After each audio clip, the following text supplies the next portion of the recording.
Bismillahirrahmanirrahim. Assalamualaikum warahmatullahi wabarakatuh. Halo semuanya, nama aku Rifda Maidira Nurhalisa, biasa dipanggil Rifda. Aku ingin mempresentasikan tugas UAS dari mata kuliah kritik terjemahan. Oke, yang pertama di video ini kita akan membahas terkait ringkasan kritik terjemahan berita dari media Al Jazeera berbahasa Arab. Judul terjemahannya adalah Hujan menenggelamkan tenda pengungsi dan pendudukan menangkap puluhan warga. Oke, kita akan lihat apakah terjemahannya sudah tepat, di mana saja yang perlu diperbaiki, dan seperti apa revisi terjemahan yang perlu dipresisi lagi. Oke, yang pertama kita masuk ke bagian teks.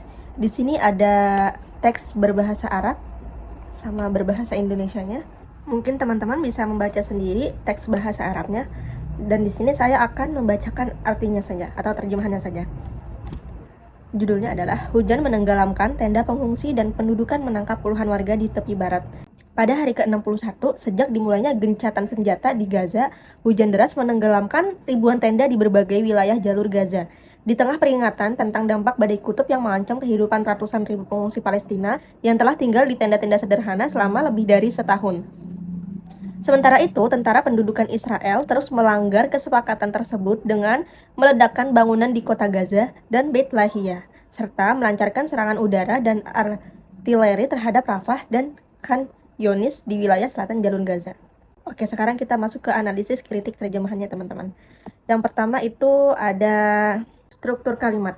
Oke, kita bahas soal struktur atau kemungkinan terjadinya interferensi dari bahasa Arab. Nah, di kalimat ini tuh hasilnya itu nggak ada interferensi. Struktur kalimatnya sudah mengikuti pola bahasa Indonesia, yaitu SPOK, subjek, predikat, objek, dan keterangan. Contohnya begini, di kalimat itu contohnya ada begini.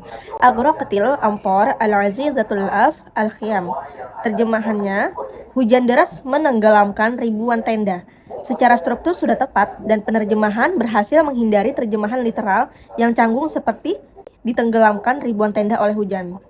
Oke, kesimpulannya struktur sudah natural dan koheren. Yang kedua, itu ada ejaan. Ejaan dalam terjemahan ini sudah sesuai PUBI. Istilah seperti gencatan senjata, jalur Gaza, Rafah, dan Khan Younis juga benar dan konsisten. Kesimpulannya, secara ejaan, terjemahan aman dan bisa dipakai untuk publikasi akademik maupun jurnalistik. Oke, masuk yang ketiga, yaitu ada tanda baca. Secara umum tanda bacanya sudah baik sih teman-teman, hanya ada beberapa kalimat panjang yang lebih nyaman jika diberi koma. Contohnya, ini terjemahan namanya, Gaza dan Beit Lahia, serta melancarkan serangan udara. Nah, saran perbaikan dari saya yaitu Gaza dan Beit Lahia, koma, serta melancarkan serangan udara. Lanjut ke kalimat berikutnya. Oke. Jadi kesimpulannya bukan kesalahan, hanya peningkatan readability. Oke, yang keempat kita masuk ke transliterasi. Nama tempat mengikuti standar media internasional seperti Gaza, Beit Lahia, Khan Younis, Rafah. Nah, kalau versi akademiknya, penulisannya ini bisa beda. Misalnya, Gaza, Beit Lahia, Khan Younis, sama Rafah. Tapi untuk berita, format internasional itu lebih tepat. Kesimpulannya, transliterasi sudah sesuai konteks jurnalistik. Oke, masuk ke ketepatan makna. Maknanya sudah tersampaikan, namun ada beberapa kata yang bisa dibuat lebih presisi lagi. Yaitu contohnya yang pertama ada al-azizah.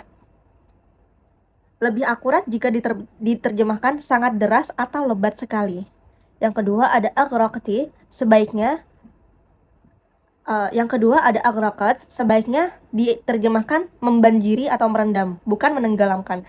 Karena kalau misalnya menenggelamkan itu konteksnya sudah besar ya. Mungkin bisa di tempat yang lebih besar lagi kayak laut atau danau atau pantai dan sebagainya. Nah, terus ada kata wasala, lebih tepat jika diterjemahkan terus-menerus melanggar. Jadi kesimpulannya tidak ada kesalahan yang benar-benar fatal di masalah ketepatan makna ini, hanya penyempurnaan makna saja. Oke, berikut ada terjemahan akhir yang disarankan. Judulnya, Hujan lebat membanjiri tenda pengungsi, pasukan pendudukan tangkap puluhan warga. Masuk ke isinya, hujan lebat membanjiri ribuan tenda di jalur Gaza, di tengah peringatan badai dingin kutub yang mengancam ratusan ribu pengungsi Palestina. Tentara pendudukan Israel terus-menerus melanggar kesepakatan, meruntuhkan bangunan di kota Gaza dan Beit Lahia, serta menyerang Rafah dan Khan Younis. Oke, kesimpulan akhirnya, secara keseluruhan terjemahan berita ini sudah baik, natural, dan cukup komunikatif. Struktur kalimatnya rapi, ejaan konsisten, dan register tepat untuk teks semacam ini. Namun ada beberapa perbaikan kecil seperti intensitas kata, pilihan metafora, aspek tindakan, dan istilah meteorologi, membuat terjemahan akhir menjadi jauh lebih presisi tanpa mengubah makna asli. Baik, cukup sekian presentasi dari saya, kurang lebihnya mohon maaf. Wassalamualaikum warahmatullahi wabarakatuh.